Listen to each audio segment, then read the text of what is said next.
அரங்கநாத மாநகரிலிருந்து அந்தமான் தீவு வரை SPC solar technology சூரிய மின்தகடுகளை அந்த ஒரு மின் உற்பத்தி கட்டமைப்பை நிறுவிக் கொண்டிருக்கின்றது. இது குறித்து தான் நாம் பேச இருக்கின்றோம். எஸ்பிசி சோலார் டெக்னாலஜி நிறுவனர் புஷ்பராஜ் நம்முடன் இணைந்திருக்கின்றார். வணக்கம். வணக்கம் சார். அரங்கநாத மாநகர் அப்படிங்கிறது இது ஆற்றுப்படுகை தீவு. அந்தமான் தீவு என்பது நம்ம இந்திய பெருங்கடலில் இருக்கக்கூடிய ஒரு இந்தியன் யூனியன் பிரதேசத்தோட தீவு. ரிவர்பெட் ஐலாண்டில் நீங்கள் ஒரு கடற்கரை தீவு வர உங்களோட இந்த சூரிய மின்சக்தி கட்டமைப்பை நீங்கள் நிறுவிட்டிருக்கிறீங்க. முதல்ல இதற்கு உங்களுக்கு வாழ்த்துக்களையும் பாராட்டுக்களையும் தெரிவித்துக் கொள்கின்றோம்.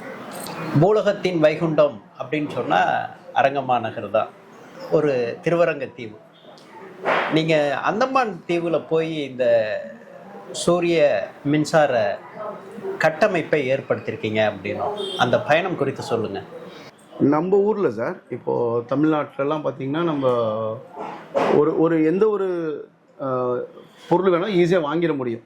அந்தமான் அப்படி கிடையாது. அந்தமானை பொறுத்த மட்டும் தமிழ்நாட்டிலேருந்து போகணும், கல்கட்டாலேருந்து மட்டும் கப்பல் வழியாக தான் அந்த அதே பண்ணியிருக்காங்க. அங்கே முழுக்க எல்லாம் தென்னை மரம் தான். அங்கே அதிகமாக தென்னையும் பாக்கு தான் இருக்குது.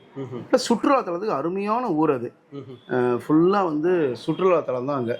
அதை வச்சு தான் அங்கே பிஸ்னஸே பண்ணுறாங்க. ஹோட்டல் தொழில் தான் அங்கே முக்கிய பிரதான தொழிலாக இருக்கும். தேங்காய் எண்ணெய் அதுதான் அங்கே பிரதானமாக இருக்குங்க அந்தமானில். இப்போ நீங்கள் அந்த ஒரு அந்தமானோட ஒரு சூழலை சொல்லிட்டீங்க. பொதுவாகவே இந்த சூரிய மின்சக்தி உற்பத்தி பண்ணணும்னா வெப்பமண்டல நாட்டில் தான் இது ஒரு பெரும்பான்மையாக நம்ம அந்த பவர் கன்சியூம் பண்ண முடியும் அப்படின்ட்டு. சுற்றி கடல் பரப்பு அந்தமான் தீவு நடுவில் இருக்குது. அங்கே எப்படி இந்த சூரிய மின்சக்தியோட கட்டமைப்பு அதோட உற்பத்தி திறன்லாம் எப்படி இருக்குது? ஆக்சுவலி நம்ம ஊருக்கும் அங்கே என்ன டிஃப்ரெண்ட்னா, அங்கே எப்போ பார்த்தாலும் மழை பெஞ்சிட்டே இருக்கும். திடீர்னு வெயில் அடிக்கும். ஒரு 10 நிமிஷம் பார்த்தீங்கன்னா மழை சோன்னு கொட்டும், திருப்பி வெயில் அடிக்கும், மழை பெய்யும். அந்த மாதிரி மாறி மாறி இருக்கும். ஆக்சுவலி அங்கே வேற ஒரு கம்பெனிக்காரவங்க அவங்க ஒரு 5 மெகாவாட் ஆல்ரெடி சோலார் பண்ணியிருக்காங்க. ஸ்கூல் ஃபுல்லாக பண்ணியிருக்காங்க. ப்ளஸ் கிரவுண்ட் மவுண்ட்லேயும் பண்ணியிருக்காங்க. பட் அந்தமானில் போய் நீங்கள் சோலார்னு சொன்னாலே உங்களுக்கு ஃபெயிலியர் தான் சொல்லுவாங்க. நாங்கள் நிறைய ப்ராப்ளம் ஃபேஸ் பண்ணோம். நீங்கள் சோலார்னு வந்திருக்கீங்களா, அது ப்ராப்ளம் ஃபெயிலியரான இது சப்ஜெக்ட் அப்படின்ற மாதிரி சொல்லிட்டு இருந்தாங்க. என்ன காரணம் அப்படின்னா, எங்களுக்கு முன்னாடி பண்ணவங்க அங்கே பாலிகிறிஸ்டின்ற பேனலை யூஸ் பண்ணாங்க. பாலிகிறிஸ்டின்னு சொல்லிட்டு அடுத்து மோனோகிறிஸ்டின் வந்துச்சு, மோனோ பர்க்கு வந்துச்சு, மோனோ பர்க்கு ஆஃப் கட் வந்துச்சு. இப்போ நாங்கள் என்ன பண்ணி கொடுத்தோம் அப்படின்னா, மோனோ பர்க்கு ஆஃப் கட் பண்ணோம். நீங்கள் கேட்கலாம், ஏன் பாலி பண்ண மோனோ பர்க் பண்ணோம் அப்படின்னா, பாலின்றது வெயில் அடிச்சா மட்டும் ஒர்க் பண்ணுற இடம் தான் பாலிகிறிஸ்டின் போடணும். மோனோபர்க்குன்றது நீங்கள் மழை பெஞ்சிட்டு இருந்தாலும் எங்களுக்கு எஃபிஷியன்சி வரும்.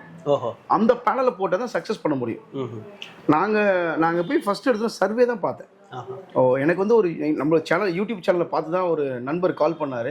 சார் வாங்க, எங்களுக்கு ஈவியில் ஒர்க் பண்ணுறாரு. எனக்கு அந்தமானில் இது மாதிரி நிறைய பேர் பவர் இல்லாமல் இருக்காங்க, நீங்கள் வாங்கன்னு சொன்னாங்க. அதில் இன்னொரு பெரிய விஷயம் என்னென்னா, அந்தமானை பொறுத்த மட்டும் பவரே இல்லைங்க. ஃபுல்லாக டிஜே தான், ஜென்செட்டில் தான் ஒர்க் ஆகிட்டு இருக்கு. ஒரு ஹோட்டல்னு எடுத்திங்கன்னா முன்னாடி ஜென்செட் இருக்கும். ஜென்செட்டில் தான் அவங்க ஹோட்டலே ரன் ஆகும்.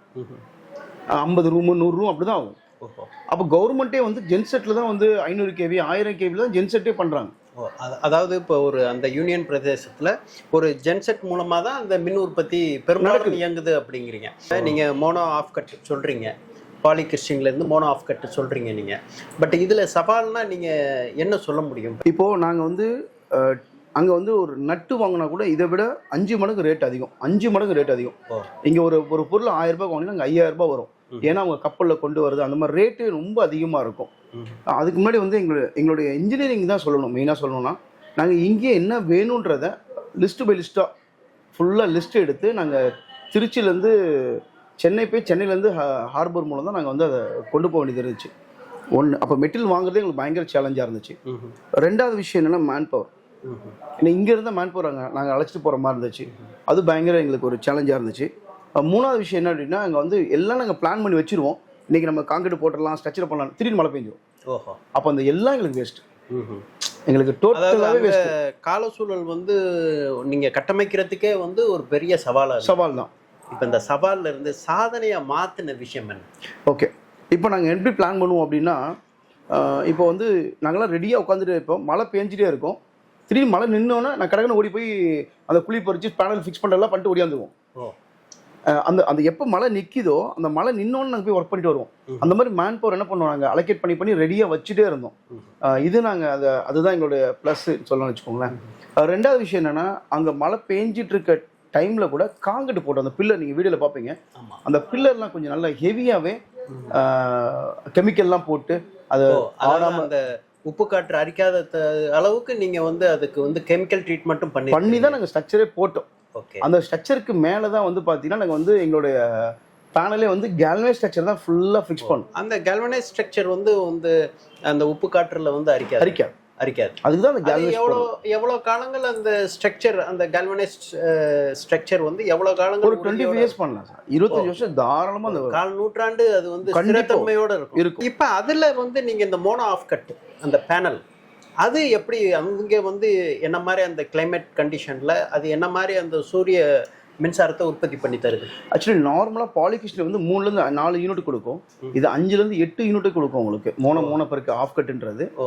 அதை தான் அங்கே நாங்கள் ஃபிக்ஸ் பண்ணோம். ஏன்னா பாலிகிருஷ்ணனுக்கும் இந்த மோனோ பெருக்கு ஆஃப் கட்டுக்கும் உள்ள வித்தியாசம் என்ன? ஓகே, இப்போ நீங்கள் பாலிகிருஷ்ணன் அப்படின்னா வெயில் எங்கே அதிகமாக இருக்கும், ராமநாத் டிஸ்ட்ரிக்ட் அந்த இடத்துல போடுறதா பாலிகிருஷ்ணன்.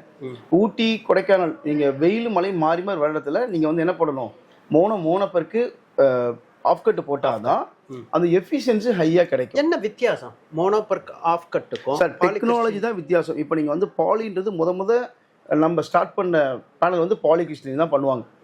இப்போ நீங்க இதெல்லாம் பார்த்துருக்கீங்களா, சேட்டலைட்லாம் யூஸ் பண்றாங்களா, அது மோனோ பெர்க் ஆஃப் கட்டு தான் யூஸ் பண்ணும். ஏன்னா வெயில் அடிச்சாலும் மழை அடிச்சாலும் உற்பத்தி டெக்னாலஜி தான் டிஃபரன்ஸ் நமக்கு. அந்த தொழில்நுட்பத்தை நீங்க அந்த கால சூழலுக்கு ஏற்ப நீங்க அந்த தொழில்நுட்பத்தை சார்ந்து நீங்க இப்ப மோனோ பெர்க் ஆஃப் கட் நீங்க வந்து நிறுவிக்கிறீங்க. இப்ப அந்த கட்டமைப்புல நிறுவனதுல எவ்வளவு மின் உற்பத்தி? மொத்தம் 60 கேவி பண்ணிருக்கோம் சார். ஒரு நாளைக்கு வந்து 60 கேவி அப்படின்னா நாங்க வந்து ஒரு நாளைக்கு வந்து 60 யூனிட் எடுத்து கொடுத்தோம். 60 யூனிட் வந்து ஒரு நாளைக்கு நம்மளால 1 கிலோவாட்டுக்கு 5 யூனிட் நாங்கள் எடுக்கிறோம். அப்போ 10 கிலோவாட்னா எங்களுக்கு எவ்வளோ எடுக்க முடியும்? ஒரு நாளைக்கு வந்து 50 யூனிட் எடுக்கலாம். 60 கிலோவாட் போட்டிருக்கோம். 60 கிலோவாட்னா ஒரு நாளைக்கு 250 300 யூனிட் ஒரு நாளைக்கு எடுத்தோம். ஒரு நாளைக்கு 300 யூனிட் நாங்கள் அவங்க வந்து நாங்கள் எடுக்க முடியுது எங்களால். அப்போ 300 யூனிட் அங்கே வந்து மாதம் பில் கொடுத்தாங்க. ஒரு நாளைக்கு 300, அப்போ 900 யூனிட் 10,000 யூனிட் நாங்கள் எடுத்து கொடுத்தோம். 10,000 யூனிட் அப்படின்னா அவங்களுக்கு ஆல்மோஸ்ட் அவங்க வந்து 16 ரூபாய் சார்ஜ் பண்றாங்க. ஒரு யூனிட் வந்து 16 ரூபாய் சார்ஜ் பண்றாங்க அந்த மின் உற்பத்தி. அப்போ 1 லட்ச ரூபாய் நாங்கள் மிச்சம் பண்ணி கொடுத்தோம் அவருக்கு. இந்த அந்தமான்ல ஏற்கனவே அந்த யூனியன் பிரதேசத்துல மின்சார வசதிகள்லாம் இருக்கு. டீசல் தான் ஓடும். டீசல் தான். அப்ப அவங்களே தான் பண்ணணும். அப்ப அந்த கவர்மெண்ட் கொடுக்குறாங்க. கவர்மெண்ட் வந்து தேவையான கரண்ட் கொடுக்குறாங்க. ரேட் வந்து 16 ரூபாய் கொடுக்குறாங்க அவங்க. மீதி கரண்ட் இப்போ பவர் கட் இப்போ ஏதாவது மரம் விழுந்துச்சுன்னா உடனே டிஜி ஆஃப் பண்ணுவாங்க. அப்போ ஆனால் நம்ம இப்போ இந்த சோலார் பேனல் போட்டிருக்கவங்களுக்கு மின் கட்டணம் கிடையாது, தடையில்லா மின்சாரம் இருக்கும். இது எல்லாமே இந்த இயற்கை எல்லாம் நமக்கு அது எவ்வளோ ஒத்துழைக்குதோ அதுலேருந்து உள்ள வெப்பத்தை மின்சாரமாக மாற்றி கொடுக்குறீங்க. ஆமாம். அதுவும் நீங்கள் இந்த ஆற்றுப்படுகை தீவுல இருந்து கடல் பிரதேசமான தீவு வர உங்களோட சர்வீஸ் வந்து போயிட்டு இருக்கு. இதில் அந்த பயனாளர் அந்த இன்ஸ்டால் பண்ணால் என்ன பெனிஃபிட், எவ்வளவு ரூபாய் அவருக்கு வந்து? அந்த ஹோட்டல் நேம் வந்து டிஹெச் ப்ளூன்னு சொல்லிட்டு சார். இது வந்து அந்தமான்ல வந்து போர்ட் பிளேல இருக்காங்க அவங்க. Tiruchi to DH blue hotel. ஆமா, டிஹெச் ப்ளூ. அவங்க ஓனர்ஸ் பேர் வந்து மிஸ்டர் பாஸ்கர் சார். அவங்க தான் வந்து இதை எங்களுக்கு வந்து ஆர்டர் பண்ணாங்க. அவங்க சன்னு தான் வந்து இதை வந்து எங்களுக்கு பண்ணுங்க அப்படின்னு எங்களுக்கு வந்து. எந்த ஆண்டு எரெக்ட் பண்ணீங்க? போன வருஷம் சார். அதாவது 2024ல நீங்க எரெக்ட் பண்ணீங்க. எரெக்ட் பண்ணோம். எவ்வளவு கிலோவாட் எரெக்ட்? 60 கிலோவாட் ஆச்சு. எங்களுக்கு மினிமமா மின் உற்பத்தி எவ்வளவு வந்தது? அதான் மின் உற்பத்தி வந்து 1 கிலோவாட்டுக்கு எனக்கு 5 யூனிட் எடுத்து கொடுத்தோம். 5 யூனிட் எடுத்து. அப்ப 60 கிலோவாட்னா 300 யூனிட் எடுத்து கொடுத்தோம். 300 யூனிட் வித் மொபைல் ஆப்போட கொடுத்துருக்கோம். ஓஹோ. விவசாயியின் விளைநிலத்திலிருந்து வீடு வர நீங்க பண்றீங்க. ஆமா. இப்ப தீவு வர போறீங்க. ஆமா. திருச்சியில இருந்து தீவு வர போறீங்க. அப்ப உங்களோட அந்த ஒரு சர்வீஸ் சேவைங்கிறது இன்றைக்கு இந்தியா ஃபுல்லா உங்களால பண்ண முடியக்கூடிய ஒரு சூழல்ல அதுக்கு உண்டான ஒர்க் தான் பண்ணிட்டு இருக்கோம். அதனால தான் இப்போ நிறைய ஃப்ரான்ச்சைசி மாதிரி கொடுக்குறோம் இப்போ. ஓஹோ. ஏன்னா நாங்கள் ஒரு 14 இயர்ஸ் அந்த ஃபீல்டில் இருக்கோம். ஓகே. எங்களோட ஃப்ரான்ச்சைசி இப்போ தமிழ்நாடு ஃபுல்லாக நாங்கள் பண்ணுறோம். இப்போ அந்த மாதிரி இப்போ போர்ட் பிளேல எங்களுக்கு ஒரு ஆஃபீஸ் இருக்கு. ஓகே. அங்கேயும் எங்களுக்கு ஒரு ஆஃபீஸ் இருக்கு. அங்கே அந்த வெண்டர் அந்த டிஸ்ட்ரிபியூட்டர் நாங்களும் ஜாயிண்ட் வெஞ்சரா இப்போ அங்கே பண்ணுறோம். அவர் இபியில் ஒர்க் பண்ணுறவங்களே அவங்க ஃபாதர் பேரில் இதை. இப்போ இந்த 1 வருடம் நீங்க அந்த கட்டமைப்பை ஏற்படுத்தி அந்தமான் தீவில் ஏற்படுத்தி, அதாவது இந்திய பெருங்கடல் இருக்கக்கூடிய அந்த சூழல், அந்தமான் கடற்கரையும் இந்திய பெருங்கடலும் இருக்கிறதுல தான் அந்த அந்தமான் நிக்கோபார் தீவு பக்கத்தில் இருக்குது. அங்கே அந்த பயனாளர் என்ன சொல்கிறாங்க? இப்போ இந்த 24லேருந்து இப்போ 25 வந்துடுச்சு. இப்போ உங்களோட அந்த எரெக்ஷனில் இருந்து அவங்க நிறைய எடுக்கிறாங்க, பெனிஃபிட் ஆகுறாங்க. அவங்களோட இது என்னவாக இருக்கின்றது ஆக்சுவலி வந்து பயனாளராக? அதான் அவங்க ஃபஸ்ட் எடுத்தோன்னே அவங்க வேற ஒரு 3 பேருக்கு இந்த ப்ராஜெக்ட் கொடுத்து ஃபெயிலியர் ஆயிடுச்சு ஆகுது. ஏன்னா அவங்களால பண்ண முடியல, ஃபெயிலியர் பண்ண முடியல. நாங்கள் சக்ஸஸ்ஃபுல்லி முடிச்சதுக்கப்புறம் அவங்க வந்து பார்த்தீங்கன்னா மிகப்பெரிய பொலிட்டிஷியன். மிகப்பெரிய பொலிட்டிஷியன் அவங்க. எம்பி கூட நின்னவர் லாஸ்ட்டு. சோனியா காந்தி மரத்தோட டேரெக்டாக பேசக்கூடிய அந்த அளவுக்கு இன்ஃப்ளூயன்ஸ் ஆளு. நான் இந்த மாதிரி முடிச்சிட்டேனான்னு சொல்லி போய் சொன்னேன் அவர்கிட்ட ஒரு ஆசீர்வாதம் போது கட்டி பிடிச்சிட்டு என்ன ரொம்ப சந்தோஷம் தம்பி, இந்த நான் பண்ண என் லைஃப்பில் ஃபெயிலியர்னு ஒன்று மட்டும் தான் சோலாக இருந்துச்சு, பட் இது எனக்கு ரொம்ப சக்ஸஸ்ஃபுல்லாக முடிச்சு கொடுத்துட்டீங்க அப்படின்ட்டு அது ஒரு எக்ஸிபிஷன் மாதிரி பார்க்குறாங்க. போய் இப்போ பார்க்குறாங்க போய் அந்த அது எங்கே அந்த மாதிரில இப்போ இந்த இதுதான் ரொம்ப சக்ஸஸ்ஃபுல்லாக போயிட்டு இருக்கு. அது வந்து எங்க இருக்குன்னா ராதாகிருஷ்ணா பீச் இருக்கும். ராதாகிருஷ்ணா பீச்சுக்கு போற வழியில ரைட் சைடுல நம்மளோடது இருக்கு. ஸ்டில் நவ் இப்போ வர வந்து ஜீரோ மெயின்டெனன்ஸ் தான் பண்ணிட்டு இருக்கோம். நம்ம டீம் போய் பார்க்குறோம், நாங்கள் போய் பார்த்துட்டு தான் இருக்கோம். இப்போ லாஸ்ட் 2 மந்த் முன்னாடி பார்த்துருவோம். நீங்க எரெக்ட் பண்றது மட்டும் இல்லாம தொடர்ந்து அந்த சர்வீஸ் ஒவ்வொரு பயனாளர்கள்ட்டையும் நீங்க தொடர்ந்து அவங்கள்ட்ட சேவைகள் எப்படி இருக்கு என்ன இருக்குன்னு நீங்க அந்த மெயின்டெனன்ஸ் தொடர்ந்து அவங்களுக்கு கொடுத்தோம்.